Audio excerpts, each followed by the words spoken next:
Welcome to episode 38 of Conundrums. I'm Jay Michael. Our guest tonight is Eric Altman. We'll cover the latest paranormal news. That's coming up next, right here on Conundrums.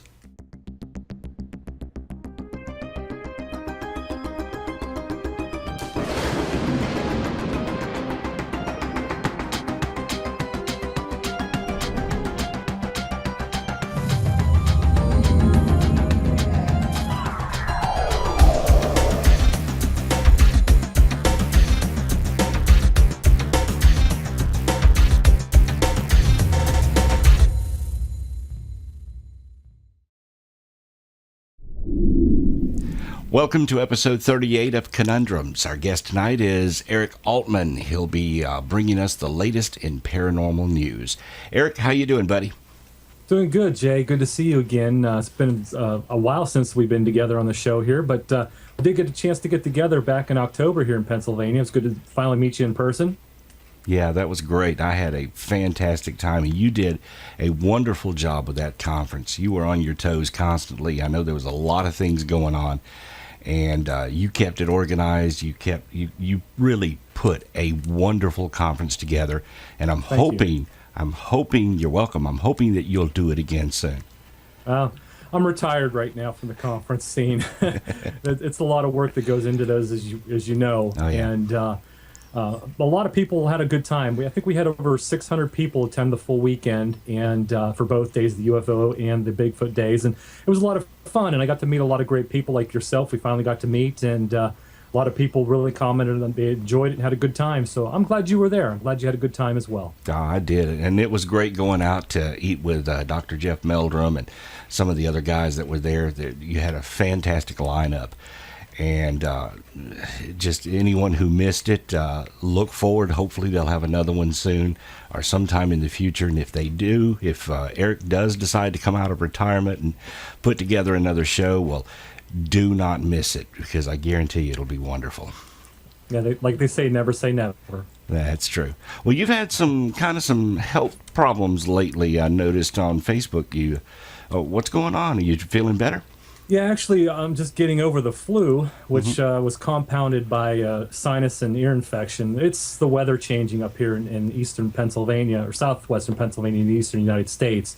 It's been warm one week and then cold the next and warm again, so it's fluctuating back and forth. And yeah, I got sick back in December with a nasty little sinus infection that kind of filled my head and wouldn't go away, a little stubborn. And then on top, like I said, it got compounded by the flu, but doing a lot better. Medication's a wonderful thing, and lots of rest. But thanks for asking. I'm doing a lot better now. Good deal.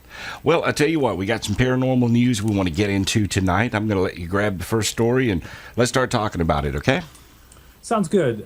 This first story is a pretty interesting one. It's kind of got a twist of sci-fi meets conspiracy, if you want to call it that. It reminds me kind of the movie The Thing. You have the Antarctic scientists, and they discover a strange alien under the ice. Well, these scientists haven't discovered anything yet.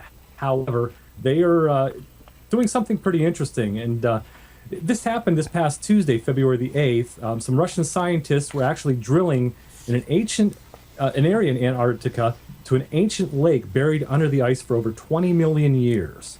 No one has touched this.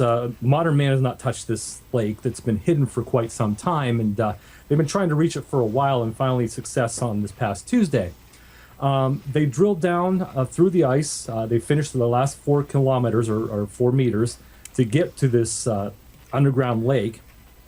And microbiologists say that this lake could offer a glimpse of some very unique life forms, something that we've never seen or discovered. Modern man has never discovered before. So it's pretty exciting.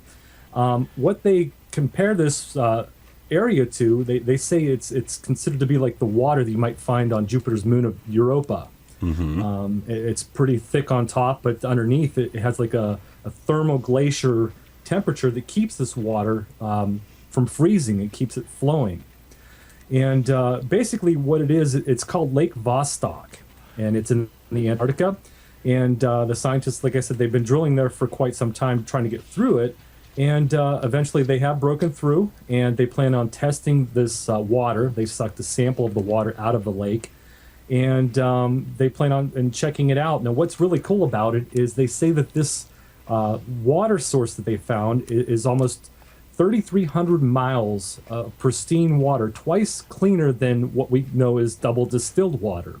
And it says it's perfect for any life that has been there, and it's been in complete, total isolation.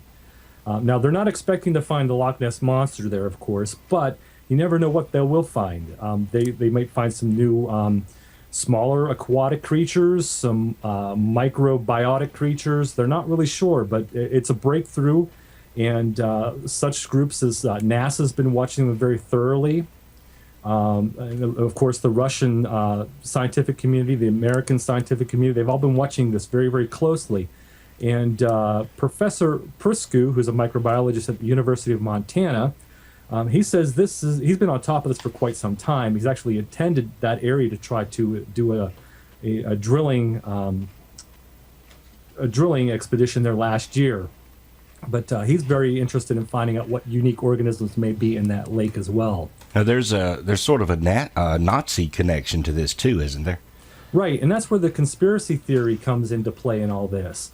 There's rumors that after World War II in 1943, that Germany's submarine fleet got together. They, of course, built the submarine fleet, and at the end of World War II, 1945, a U-530 submarine arrived at the South Pole from a port in Kiel, Germany, and apparently the rumor is that they've built some kind of secret ice cave or secret base for the Nazis to store Hitler's secret archives, files, and there was even rumors that a U-977 submarine was supposed to have delivered remains of Hitler himself and Eva Braun to this cave, so in hopes that they could possibly clone their DNA. Now, of course, when they went to approach these submariners who supposedly went there and they eventually surrendered in Argentina, they approached them and they denied the whole claim. They said it was all fake. But who knows? These scientists, these Russian scientists, may find something more in this lake than they bargained for. It's kind of a Jules Verne type thing, getting up under the ice pack and then finding this whole, like a land beyond, there. A whole new world. Mm-hmm. And I guess there's sort of a Jurassic Park aspect to it also, because some people think that there could be living dinosaurs that are living around in this area with this freshwater lake there.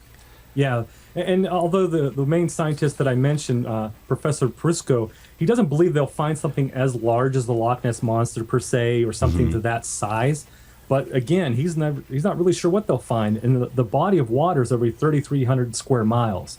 So it's a huge body of water that they've tapped into. So who knows what they'll find down there. Absolutely, yeah. And you said that they brought up a sample of water and it was very, very clear, very pure. Did they find any microorganisms in it, or have they determined that yet? They haven't mentioned in the story. They did say that they brought up some samples to test, but they did not mention whether or not they found anything in that water, other than the fact that it's the cleanest water in the world. Wow. So we'll have to wait and see. And what do they think the date of this lake? I mean, was it there? How long ago was this lake formed? Do they know? Well, they know that this lake has been there for a long, long time, dating back at least 20 million years. That's the date that they've estimated that the last time it's been seen, I guess you could say, or above the ice, based on how far down in the ice they've drilled. So I imagine that lake's been there as long as the Earth has been there, and this is the first time I believe modern man has actually discovered or gotten to that lake. Do you happen to know if they intend to send a probe down or something to go in there and look around? Is that their next step? Well, from the story that I read, they don't really want to put much in the way of mechanical or metallic equipment down there. They want to try to keep it as clean and pristine as possible. They don't want to contaminate it, basically. Right. So it's uncertain if they're going to actually put probes down in there to see what's there. They may eventually, if they can get something that is sterile enough to do so. But at this point, I think that's why they're sucking the water out instead of going in with big containment units and just scooping it out. They're using a very thin piece of mechanical equipment to suck the water out instead of going in and just making a big splash, so to speak. And, it's taken a lot of our modern technology to reach this place, yet allegedly the Nazis had reached it back in the 40s. So how would they have accessed it? Well, that's what's interesting. The rumors speculate that they may find something when they're digging down there. Now, whether or not that's true remains to be seen. So there was the rumor that they did form some kind of secret base or secret cave, Nazi installation there. But no one really knows for sure. As I said, when they approached those submariners who were supposedly there and surrendered in Argentina, they denied the whole claim. Right. Okay. Of course they would. Well, yeah, that's the conspiracy. Of course they deny it. Exactly. All righty. Hey, let's move on to the next story. Sure. This next one's pretty interesting as well. Have you ever wanted to see in the dark without the use of technology, without the use of using night vision goggles, or you want to go to the refrigerator to get something to eat, and you don't want to turn the light on and wake the whole house up? Well, this young man apparently has this ability. And this story is rather interesting. It's about a Chinese boy that apparently has these cat-like eyes that give him the ability to see in the dark. And they describe these eyes as almost glowing blue-green when you shine a light on them, which is rather unique. Wow. And they say that the boy can apparently catch crickets in the dark without a flashlight, and can even write a complete a test in the dark without any kind of ambient light source at all. Wow. So that's pretty interesting. Yeah. Now, there's a woman who works at a program called Life's Little Mysteries, and what she did, her name is Natalie Wolchover. What she did was she went and got together a handful of scientists to take a look at this boy to see what exactly is going on here. And to get their collective reaction, of course. And their collective reaction was, which is pretty interesting. So there's obviously something going on with this boy. Now, of course, there's the speculation that his eyes have mutated over time and they've actually developed the ability to see in the dark. But there is an ophthalmologist at the State University of New York in Buffalo that disagrees with that. He says that it's quite unlikely that the boy has a mutation that produced something like, as he calls it, a tapetum lucidum, or an extra layer of tissue that helps cats see in the dark. He doesn't believe that's the case here. However, he believes that what might be possible is that this boy just has these extra rods in his eyes that allow him the light to come into his eyes to see in the dark. So maybe not necessarily a genetic mutation to turn the boy's eyes into cat eyes, but maybe a mutation that has extra rods in his eyes that allow him the light source to get in there and provide him that sight. Right. That is strange. And that could have something to do with Sasquatch and Sasquatch's ability to see in the dark. Exactly. Maybe a Sasquatch has these extra cones. Right, and they're called photoreceptors, or rods. And humans have a certain number of rods in their eyes to give them some kind of light. And it's possible that's what this boy has, is a high number of these rods. And maybe Sasquatch does as well. That's why they can see so well at night and they're considered nocturnal. Right. That is a very interesting story. By the way, just a few moments ago, we had a little digital interference with Skype, but it appears to have cleared itself up, so we're going to just keep going. I apologize for that to the viewers that may have seen what kind of looked like a Rubik's Cube gone nuts there for a second. But it's cleared up, so we're continuing on. It's another government cover-up conspiracy. See, that's it. We start talking about this stuff, and they start jamming our signals. They try to get us off the air. And I have no aluminum foil to put on my head. Me neither. Oh, you can see I need it. The rays, man. The rays. They're coming into my head. Okay, what's next on the agenda? Speaking of rays, there's some strange sounds being heard all around the world. And this has actually become a global phenomenon on YouTube. Now, this started last year, actually into 2010, when these videos started popping up. And there was one or two here or there. And they were from different locations around the world. People going outside and hearing these strange sounds coming from the sky. Right. And some of the descriptions have been, for example, large metallic sounds like something's drilling, or distant thunder, or heavy moving machinery, or even Gabriel's trumpet. Some of you even claimed it's the sound of the apocalypse. Wow. And over the year, into 2010 and 2011, these videos started popping up more and more on YouTube, to the point now where it's become a viral worldwide sensation, where there's literally these sounds or supposed sounds showing up in major cities all around the world. Now, what's really interesting about this is a lot of these sounds do sound very, very similar, however, not completely identical.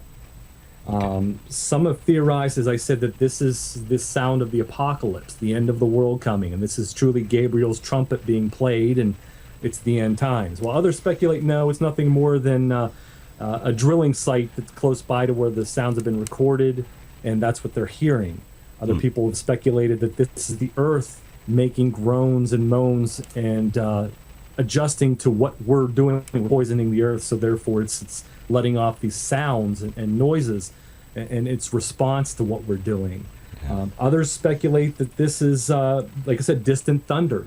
That's all it is. So there's a lot of interesting theories about what these sounds are, but again, they're being supposedly recorded all over the world. Now, my favorite theory on all this is it's nothing more than a viral marketing campaign to promote a possible upcoming movie like Cloverfield 2 or maybe War of the Worlds sequel, because the sounds in these videos are very, very similar to the sounds that you would hear in those movies, Cloverfield and War of the Worlds.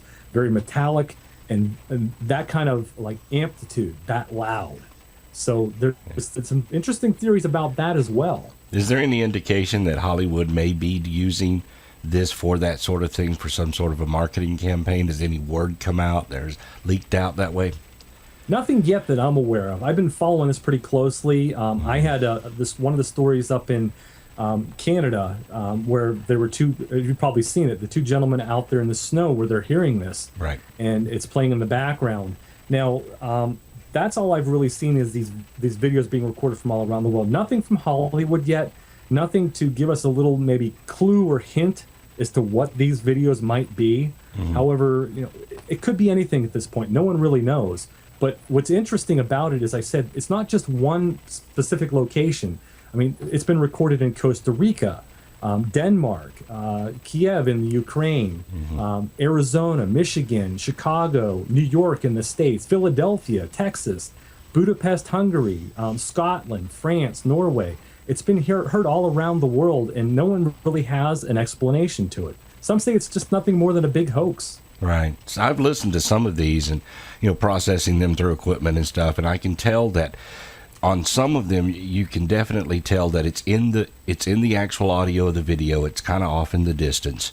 And yet some of them, there's a few I've run across that sounds like maybe they layered the sounds over them. So some of this should probably be taken with a grain of salt. It could be hoaxes. Right. But I think the original ones that first started coming out, that people would hear these strange things, most of those sound like they actually did record it on location. Right, they do. That's what's so intriguing about it is, with the exception of the Cloverfield movie and the War of the Worlds, I've never heard any sounds like that before. I'm baffled by it, quite honestly, and I don't have an explanation. I'm leaning towards maybe it is some kind of movie promotion, because it almost seems like it's too good to be true. Right, but it does come on the heels of this major solar flare that we've had. That electromagnetic activity in the atmosphere. Also, there's been a lot of talk about HAARP. With the weather changing and this device the government has built that can affect the weather by bouncing waves into the upper atmosphere. And so, you hear these, when people hear these sounds, they're hearing them coming seemingly out of the sky. And it does make you wonder, what this could be.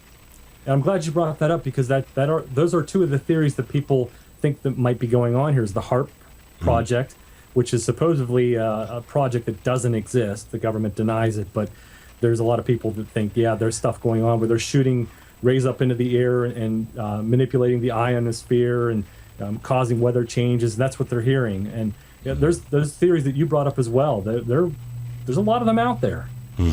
It could be anything like that. We'll keep monitoring this, and maybe a video or audio will surface that will give us a little bit more detail. Some of them also, if you listen, it's way off in the background, and it's not like they dubbed it in up front. You can barely hear it yourself. Just, it's their cell phone camera or whatever recording it. So I think it's definitely legitimate for the most part that people are hearing these sounds, but as to what they are and what's causing them, I have no idea. Well, one interesting side note to this is a friend of mine that lives over in Wales, UK. We were talking about this online the other night, and she informed me that it's being heard over there as well, and she's actually heard it herself. And it was so loud that she could feel it in the ground as the sounds were emanating. The ground was vibrating, and she's not the only one that heard it. Other neighbors have heard it and talked to her about it as well. So not really sure what's going on here, but it certainly is an interesting story. You know, I just thought of something that we had the previous story about drilling down into that lake area in the Antarctic. I wonder if the drilling could be setting up some sort of sympathetic vibration that's going around the Earth as they hit certain very deep pockets of things, you know, and then it's heard somewhere else. It's like if you thump on a railroad track here, you can hear it a mile away, you know, if you put your ear to it. So the Earth being essentially having areas in it that's hollow, you know, in tectonic plates and stuff that shift. I mean, you know, this is what causes earthquakes. If they were to hit sort of a sensitive area, you could possibly hear it in another country. Right, and that's a good possibility too. As I said, no one's really sure. No one can put their finger on what's exactly going on. It's a fascinating story that continues to gain interest. And what is really interesting about this story is it's only being talked about in private circles. The major media has yet to pick up on this, and there really aren't any police reports or any kind of public reports that have been released on this phenomenon. So that's why I'm wondering if it is maybe a viral campaign or something to that effect. And other people are maybe, as you said, hearing things that are similar to what's really the cause of it, and they're connecting the two together. I don't know if we'll ever really have an answer to it, but it sure is a great mystery. It is. Fantastic mystery. Okay, well, let's move on to something a little bit more local to Pennsylvania, your area. Yeah, this is an interesting story that was released by Stan Gordon. Now, for those who don't know who Stan Gordon is, he's a longtime UFO and Bigfoot researcher from here in Pennsylvania. He started his work over 52 years ago, and every year he collects all the reports from not only himself, what's been reported to him, from other researchers as well, like MUFON and the Pennsylvania Bigfoot Society, the group that I'm involved with, and other independent researchers. And he collects UFO reports, strange creature reports, and Bigfoot reports, of course. And over the year of 2011, in 48 counties, he collected some report of either a UFO, a strange creature, strange animal sighting. And that's a lot of counties in Pennsylvania to have interesting encounters coming from. Now, I had the opportunity to meet him at your conference in October. He's a great guy. He was did an interview with him. He was very helpful and very knowledgeable of that area. Oh, he is. And as I said, he has 52 years of experience, and he really knows his stuff. So he put an article out, and you can find this information on his website, which is stangordon.info. And it's basically it's a brief rundown of what was reported in 2011. And I'm not going to get really detailed into everything that's been covered, but just to give you a brief synopsis of some of the things that he talks about in this article.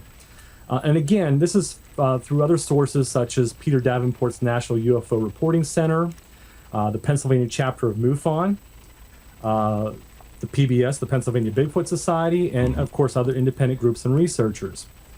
What he talks about, of course, is there were quite a number of UFO sightings in 2011, and there have been every year for quite some time. Now, of course, Stan comes right out in front and says a lot of these reports are more than likely misidentifications, natural or man-made objects, such as the planet Venus or Jupiter.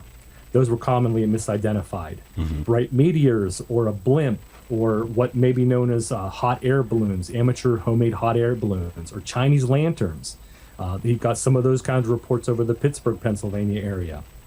But he has gotten a lot of reports about UFO activity, and he says there is a percentage of them that he has no explanation for. Right.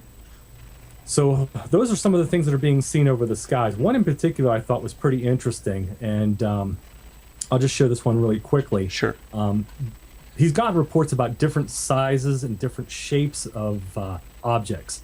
This one in particular, on September 24th, 2011, over the Pittsburgh area, in the Baldwin Borough, which is just outside of downtown Pittsburgh. It involved 5 luminous objects moving in a fixed position. The witnesses were interviewed by a researcher by the name of Keith Bastianini, and apparently these 5 objects broke formation, began to maneuver around under the other objects in the sky. And a couple times they seemed like they would merge together and they would separate again. Right. So that's one of the weird encounters that have been reported. I don't know if that can be attributed to any kind of known phenomena, maybe planes flying in formation or helicopters. It's really uncertain what it was, but he really has no answer for that. But some of the other reports described long, spherical, cigar, triangular shaped, rectangular shaped, disc shaped objects, shiny objects, and strange just lights Right. that really have no explanation for. Well, you know, we have a new technology, a fairly new technology that's come into play here that I think that in the coming months and years are going to play into the UFO thing. Recently, I've gotten involved in flying remote control airplanes and helicopters and such as a sort of a sideline hobby. And they make an LED light kit for these things that you can put on a quadcopter, a helicopter, or an airplane. And, you know, you consider an airplane's about, 4 foot by 6 foot, maybe a large one. And you put these LEDs on it and you get it way out there in the sky away from you. You can't tell the shape of an airplane, but you see those lights. And I've seen videos of people flying these remote control helicopters and airplanes with these lights on them. And if someone that, they don't make a lot of noise because they're electric, they're not gas powered. And if someone, say, 2 or 3 blocks over were to look up and see someone flying one of these things, you would think it's a UFO. They're very bright, very bright LEDs and all on them. And so I think that, as this becomes more and more popular, people are putting lights on their model airplanes and they're flying them. We're going to start seeing a lot more UFO reports coming in that actually are remote control aircraft. Oh, sure. And I've even had misidentifications myself where I've seen a helicopter or a plane in the sky at a certain angle where you can't see the landing gear lights or the wing lights or the tail lights. All you see is a bright white light moving in the sky, and you don't hear any sounds.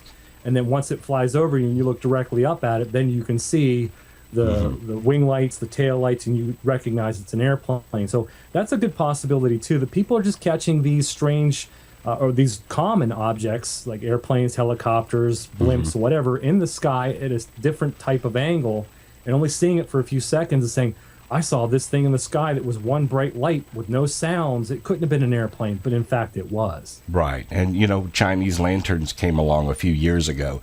And now, there's been a lot of sightings that have now been attributed to Chinese lanterns.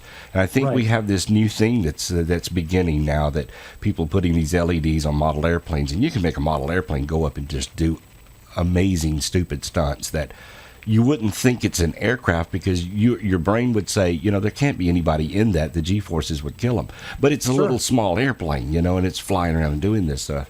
So I think that we're going to start seeing this. We're going to start seeing a lot of reports that will actually be misidentification of RC aircraft. Doesn't mean there's not any UFOs. I'm just saying that this is something that probably you should be on the lookout for and watch the item. If you see a video or if you see something yourself, just observe it for a few minutes and ask yourself, could this be an RC aircraft? Because they don't make any noise. I mean, as far as when they're up in the sky, you can't hear them unless you're right near them. And I think that we'll start seeing a lot more of that coming soon. Yeah, I think you're right. And it's going to make things a little more difficult for UFO researchers, but hey, their job's difficult enough already as it is. That's it. And thanks to Stan for doing all the research and compiling all that together, because it's a wonderful article and it's full of stuff that's going on in that area. And he's really, crossed his T's and dotted his I's and made sure he got all the information there. So, and thanks to you also for bringing that report to us from Stan. Sure. And you can find it, as I said, stangordon.info. He talks about some of the strange creature sightings in Pennsylvania as well, the Bigfoot reports that came in from all over the state, some very, very strange creatures. There was a report back in March, I believe, of some kind of tall, gray skin colored hominid with wings on its back. It walked in front of a car. I think we talked about that on the show last year. Probably. And they call it the Bat Squatch now. Right. But yeah, he's got a lot of these different strange creature sightings, along with the more detailed UFO sightings on his website, stangordon.info. Yeah, yeah. Well, Finding Bigfoot has really taken off. You know, it's a popular TV show. And though some of the information in it is probably not accurate, but it's a popular show now, and it's obviously about to create some spin-offs. You've got some news on that too, don't you? Well, I don't know if this is necessarily a spin-off, but it's an interesting story that gives a cash prize away, or apparently has offered a cash prize for quite some time. And this may be the year for someone to collect on it. Last year, there was a bumper crop of Loch Ness sightings, apparently.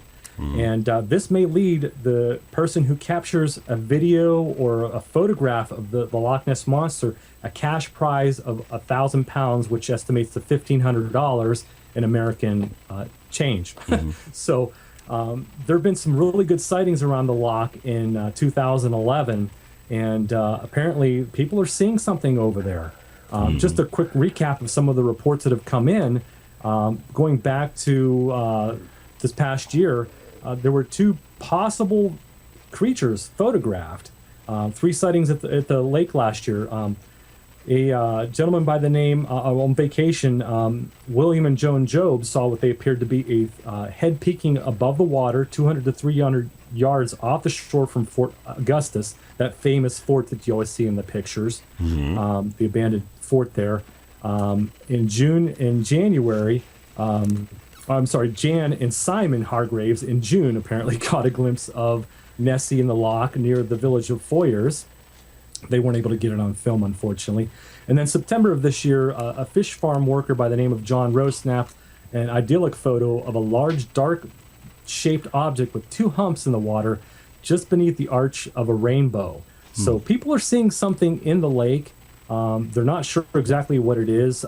There's a lot of folks that speculate it's a giant eel or a giant sturgeon, but they're offering a cash prize for the best picture of Nessie. And this might be the year they collect on it. And we've been getting a lot of new interest in Nessie in the last year or so. And that, of course, that may also be the new interest that's started up in the search for Sasquatch.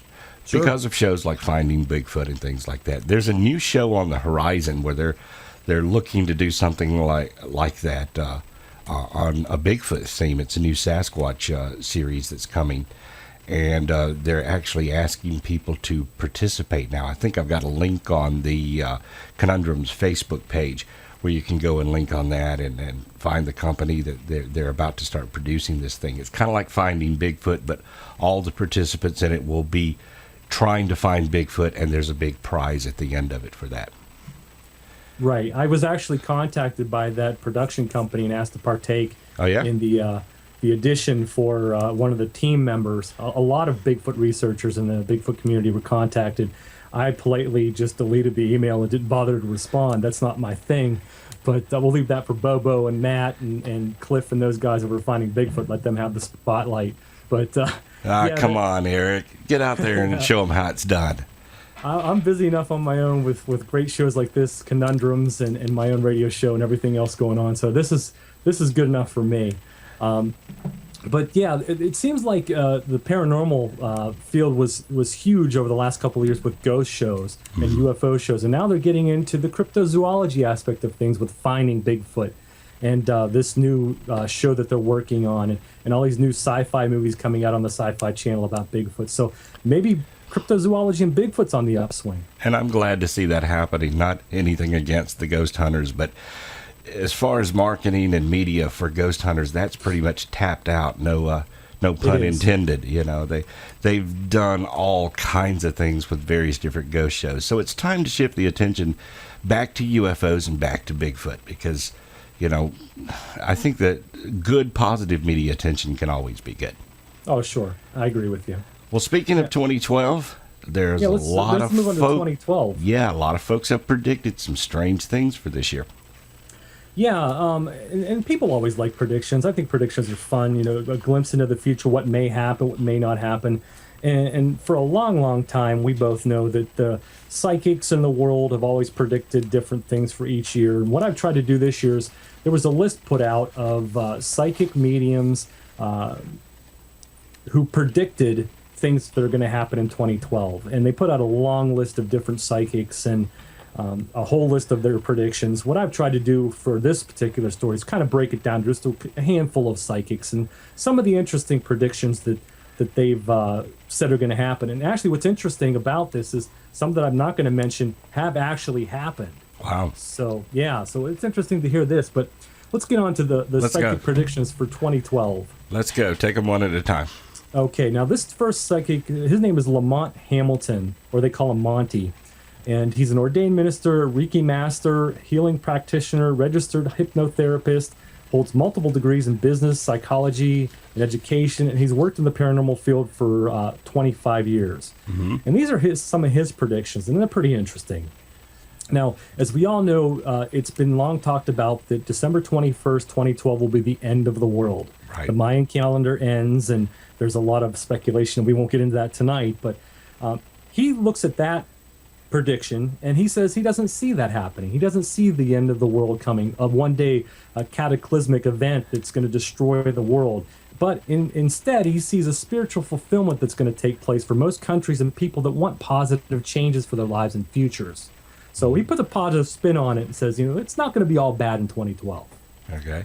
Some other things he's predicted, and this may play out based on what's going on right now as far as current events.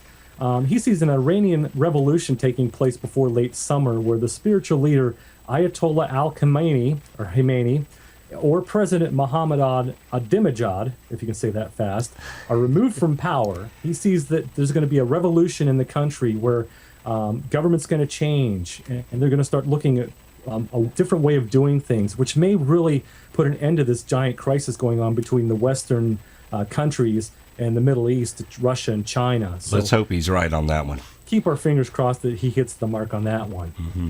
Now, he's also predicted something for Japan and China this year, which isn't good news. He sees Japan being embroiled in another dispute with possibly China this year, involving military action that may threaten Japan itself, or a partial naval blockade will occur. He's not really specific on it. So there may be some things for the Far East happening this year that we'll have to keep our eyes on.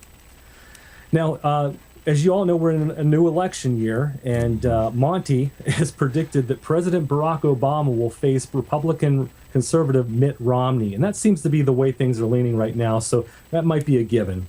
Yeah. And at the presidential election, he doesn't say who will win the re-election, but he does say that the race will be between Obama and Romney this year. Okay. So, have to wait and see on that one. No Gingrich, apparently.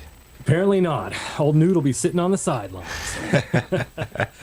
Now, one of his last predictions, he predicts that Israel will encounter several assaults or explosions near military bases in 2012 after two countries will gang up on them. Ooh. Possibly Syria and Iran. Mm-hmm. Not really sure, but that's one of his predictions. So he's got a mixed bag, some good, some bad. We'll have to wait and see how Monty's predictions for 2012 wrap up. That could very well happen. Could very well happen. The next psychic's name, Judy Heavenly, an interesting name for a psychic. She's a teacher, astrologist, writer. She's forecasted predictions and psychic events in many publications in newspapers worldwide. Her clientele includes royalty, say that 3 times fast, former presidents, Hollywood movie stars, heads of state. She was even called to working on the famous O.J. Simpson trial, and she has a book out where she's featured as one of the top 100 psychics in America. All right. These are some of her predictions. She predicts the gold bar will hit $2,000 an ounce. Whoa. So if you have any investments in gold or not, you might want to sink a little money in gold and make some cash. That's always a good thing. It is. She predicts, unfortunately, for the gasoline market, for us middle class and lower class people who don't like to spend money on gasoline, she predicts gas, or oil I should say, will hit $130 a barrel, which will definitely jack up the price of gasoline. And that's being predicted also by economists that's going to happen.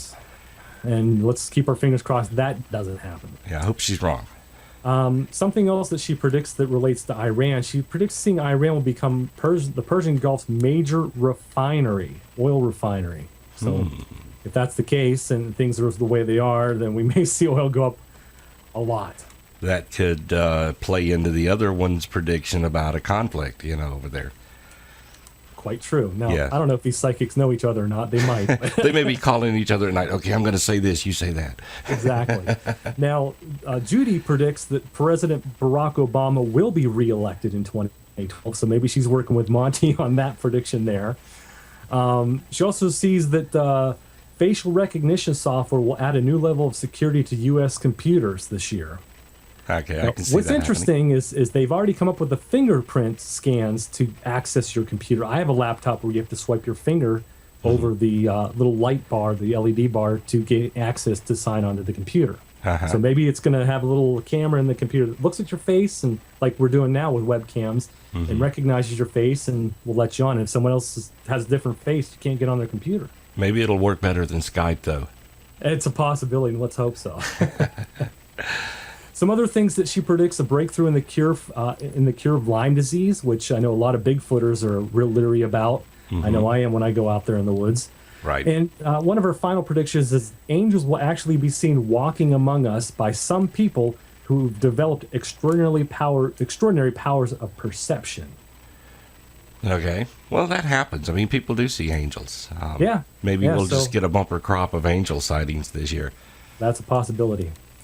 Now, moving on to another psychic. Her name is Nikki, and she claims to be psychic to the stars. She predicted the Japan earthquake back in March, the tsunami that happened, the Wall Street Journal protests, the Operation Wall Street.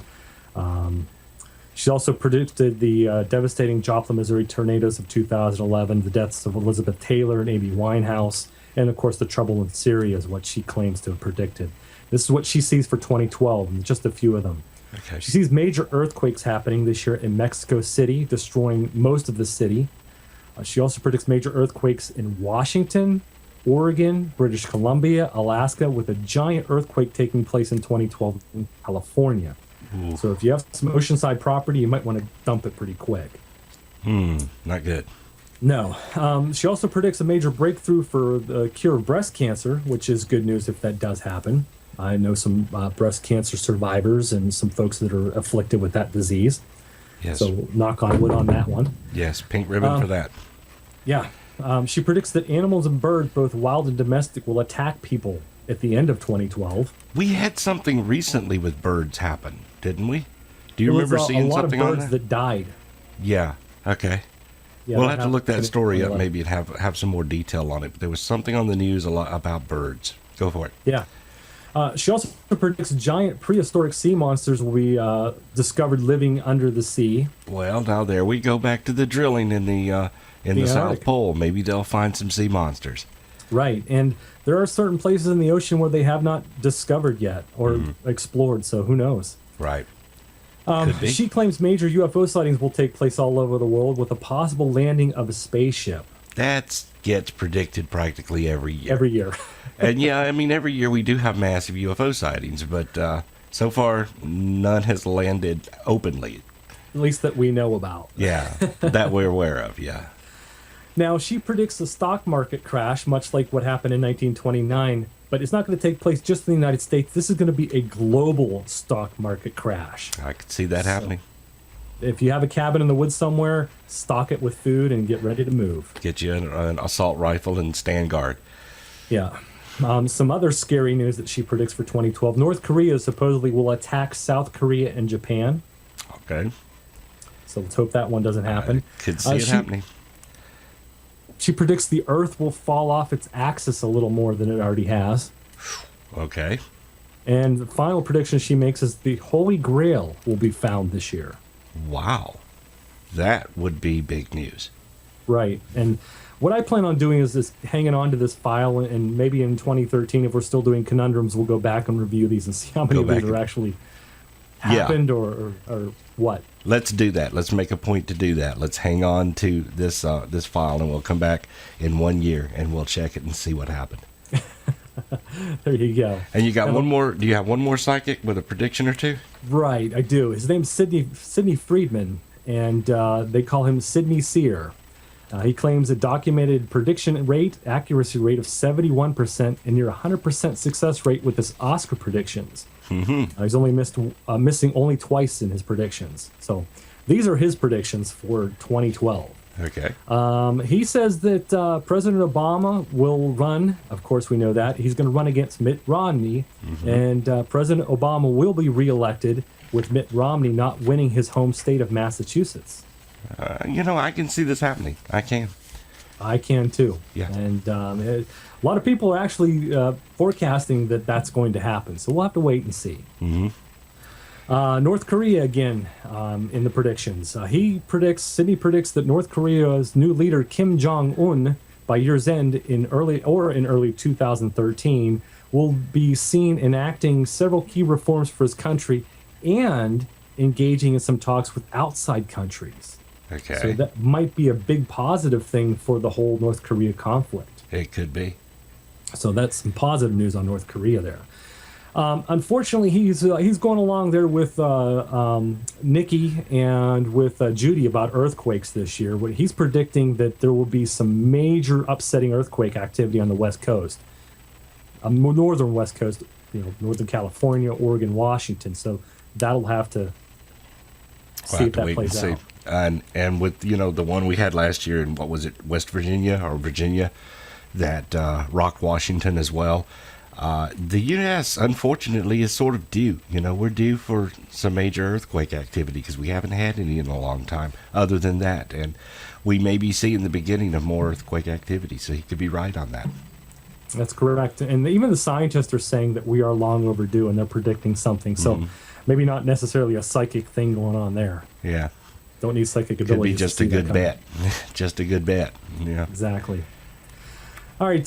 Some of his last predictions while we wrap up predictions for 2012. He predicts that even though there'll be some bumps along the way and reactions to the market dropping relating to European economic news and the bad news they've been getting over there with Greece and Italy and those countries that are defaulting, he predicts overall that the stock market will climb in 2012. That's good. And we have seen that happen this year. Yeah. We've seen some improvement. We've been watching some gradual improvement. Right, so we'll see. And he had one more prediction. And this one, of course, we talked about at the very beginning of the predictions. Contrary to numerous statements by interpreters from around the world, the Mayan calendar will not see the end of the world on December 21st, 2012. Yay! We're all going to be here. Hopefully we'll be here in 2013 to do an episode to see if we were right. If December 21st, 2012 comes along and we're not here, don't worry about tuning in. Exactly. And as I like to say about my luck, it won't end on December 21st. We'll all have a great day and celebrate. It'll end on December 22nd. Yeah, that's it. Everybody will think, yay, it's over. Nothing happened. Bam, you're dead. Yeah. Okay, one last story before we go. Okay, this one's pretty interesting, and we'll finish up on a light note. Okay. You got a problem with drinking? I know a lot of Americans have problems with drinking, and they seem to binge a lot, and there's a lot of problems with drunk driving and alcoholism. Well, there's a report out about a new pill that supposedly, no matter how drunk you get, will make you instantly sober, or how hungover you are, will, like that, cure that hangover. Wow. Yeah, it's coming. It's a chemical called, and I can't pronounce this, so I'm going to butcher the name, dihydromycetrin. Wow. Or DHM, and it's derived from a Chinese variety of the Oriental raisin breed. It's been around apparently for 500 years in China and acts as an effective hangover cure. And so far, the tests that they've run on this pill on boozing rats have come back with promising results. Very good. They go on to say that DHM will reduce the degree of drunkenness for the amount of alcohol drank, and will reduce symptoms of hangovers, almost to the point of completely getting rid of them. Jing Liang, who's the lead researcher in the study, says in time it will reduce an alcoholic's desire for alcohol. So it could actually cure alcoholism. Correct. Wow. Now, one bad thing they say about this pill is they may see alcohol sales go through the roof, thinking everybody, oh, we've got this pill we can just take now. We don't have to worry about drinking. They may see people drinking and not worrying about getting drunk or having problems with alcoholism or hangovers, and that might really become a problem. Yes. So the pill may have good sides and bad sides to it, but if you have a little too many at a party, you get a little bit too inebriated, they may just have an answer for you. I wonder how fast it works. Like you're at a party, you're getting drunk, you're wasted or whatever. You take this pill, how soon until you could drive? That's a good question, and I don't think they quite released that information yet. They're still running their test on their boozing rats, as they call them. I like to see a drunk rat. I think that'd be pretty funny. That'd be hilarious. Yeah, but they're saying they're having some astonishing results, and this pill may be the thing of the future to get rid of your hangovers and from being drunk. Well, there you go. That would be a good thing to have, you know. And on that note, I think I'll have a drink. I think so. Yeah, I think I'll just have some of my tea. In that lovely Conundrums teacup. Yeah. I've shown it a couple of times tonight. Maybe someone out there wants to get one too. I'm not really marketing anything. I'm just showing it to you. There you go. Nah, I wouldn't do that. Yeah, really. We're not marketing mongers here, of course. We don't make any money on this show, by the way. So if you wanted one, well, that'll help to support the program. We have a link on our Facebook page where you can go and get, and actually on our Conundrums page where you can go get merchandise for Conundrums if you want some. Well, Eric, once again, so glad to have you back for the show. I know it's been a long time, and we went away from season 2, and we're expecting to come back in the fall. We didn't make it in the fall because of holidays and work and things like that. You know, I have to do the real job before I do this. And all of that, and it ended up here we are the 1st of February, but at least we're back, and I'm so glad to have you. Well, thank you. I appreciate being back. It's always fun to talk with you and to share some strange and unusual stories that are going on around the world, both paranormal and normal, if you want to call it that. Right. And we always have a good time when we do this. Fantastic. Well, okay, going to let you go and let the viewers go, and we will see you again next week on Conundrums.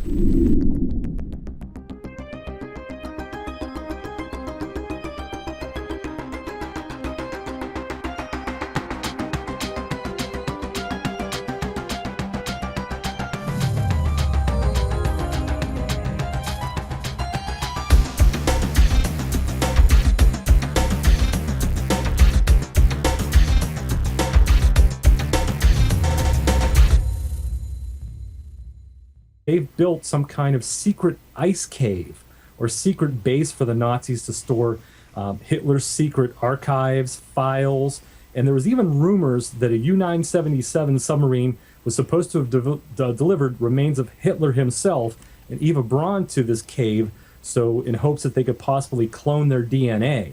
Now, of course, when they went to approach these submariners who supposedly went there and they eventually surrendered in Argentina, they approached them and they denied the whole claim. They said it was all fake. But who knows? These scientists, these Russian scientists, may find something more in this lake than they bargained for. It's kind of a Jules Verne type thing, you know, getting up under the ice pack and then finding this whole, you know, like a land beyond, you know, there. A whole new world. Mm-hmm. And I guess there's sort of a Jurassic Park aspect to it also, because some people think that there could be living dinosaurs that are living around in this area with this freshwater lake there. Yeah, and although the main scientist that I mentioned, Professor Prisco, he doesn't believe they'll find something as large as the Loch Ness Monster per se, or something to that size. But again, he's not really sure what they'll find. And the body of water is over 3,300 square miles. So it's a huge body of water that they've tapped into. So who knows what they'll find down there. Absolutely, yeah. And you said that they brought up a sample of water and it was very, very clear, very pure. Did they find any microorganisms in it, or have they determined that yet? They haven't mentioned in the story. They did say that they brought up some samples. Welcome to episode 38 of Conundrums. I'm Jay Michael. Our guest tonight is Eric Altman. We'll cover the latest paranormal news. That's coming up next, right here on Conundrums.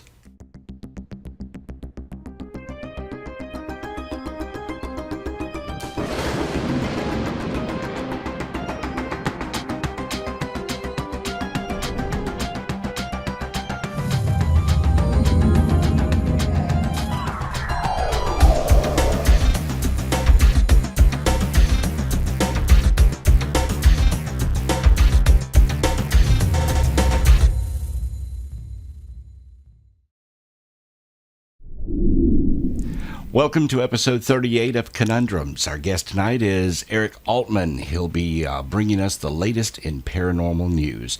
Eric, how you doing, buddy? Doing good, Jay. Good to see you again. It's been a while since we've been together on the show here, but we did get a chance to get together back in October here in Pennsylvania. It's good to finally meet you in person.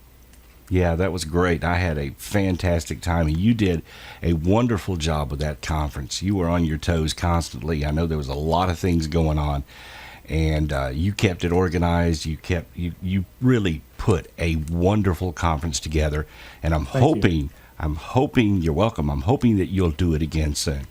I'm retired right now from the conference scene. It's a lot of work that goes into those, as you know. Oh, yeah. And a lot of people had a good time. I think we had over 600 people attend the full weekend. Conspiracy, if you want to call it that. It reminds me kind of the movie The Thing. You have the Antarctic scientists, and they discover a strange alien under the ice. Well, these scientists haven't discovered anything yet. However, they are doing something pretty interesting. And this happened this past Tuesday, February the 8th. Some Russian scientists were actually drilling in an area in Antarctica to an ancient lake buried under the ice for over 20 million years. No one has touched this. Modern man has not touched this lake that's been hidden for quite some time, and they've been trying to reach it for a while, and finally success on this past Tuesday. They drilled down through the ice. They finished the last 4 kilometers or 4 meters to get to this underground lake. And microbiologists say that this lake could offer a glimpse of some very unique life forms, something that we've never seen or discovered. Modern man has never discovered before. So it's pretty exciting. What they compare this area to, they say it's considered to be like the water that you might find on Jupiter's moon of Europa. It's pretty thick on top, but underneath it has like a thermoglacier temperature that keeps this water from freezing. It keeps it flowing. And basically what it is, it's called Lake Vostok, and it's in the Antarctica. And the scientists, like I said, they've been drilling there for quite some time trying to get through it.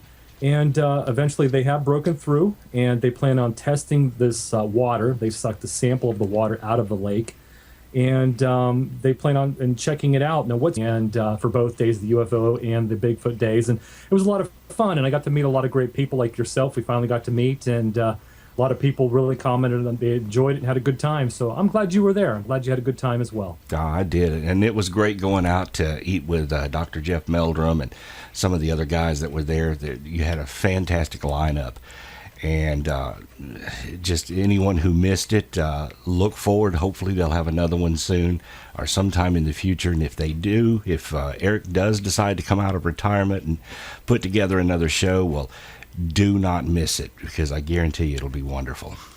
Yeah, like they say, never say never. That's true. Well, you've had some health problems lately. I noticed on Facebook. What's going on? Are you feeling better?